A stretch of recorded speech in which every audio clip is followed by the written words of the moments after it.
Hi, I'm Marlana, one of the math tutors with ClassRx, and I would love to work with you. I love math.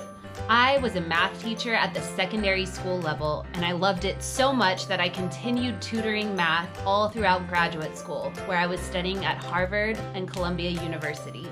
When I was a teacher, I taught Algebra 1, Geometry, Algebra 2, Statistics, and SAT College Prep.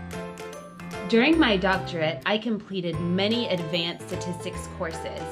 With this, I was able to complete a very in-depth research project for my doctoral dissertation using quantitative research. I would love to work with you on statistics, research, and quantitative skills. In the next 3 minutes, I will demonstrate to you how to solve a standard deviation problem. This is incredibly important all throughout statistics courses.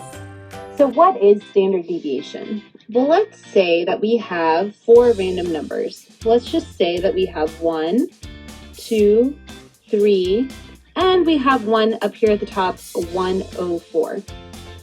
So if we wanted to take the mean of those numbers, this is a symbol that we can use for the mean, we would do 1 plus 2 plus 3 plus 104 divided by 4. And we would get a mean of 27.5. So if we're going to go down here on this graph, and we will put 27.5 somewhere around here. Well, if somebody did not have access to knowing these original numbers, this 27.5 does not say how far away or how dispersed the numbers are that are being averaged to get the average. And so the standard deviation gives us more information about how dispersed or how spread out the numbers are. If we continue here, this is the formula for standard deviation. So let's do an example. Let's say we have the numbers 6.5, 7.5, 8.0, 7.2, and 6.8.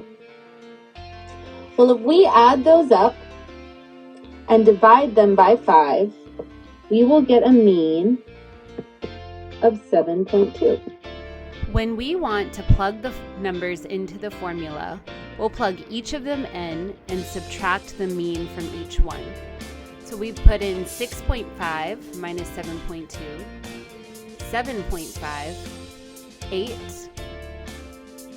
7.2 minus 7.2, and finally 6.8 minus 7.2. Don't forget that you need to put the square on each number. Then we divide it by the number of numbers, so 5 minus 1. When we work everything out, you will see that the standard deviation is 0.59.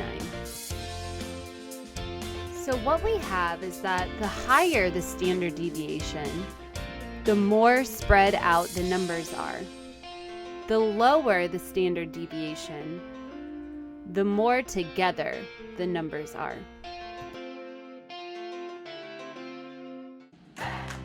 Thank you for watching the video. If you have any questions or would like to contact us, please check out our website at www.classrx.com or drop us a line at hello@classrx.com and put my name in the subject line, Marlana. We look forward to hearing from you. Have a great day.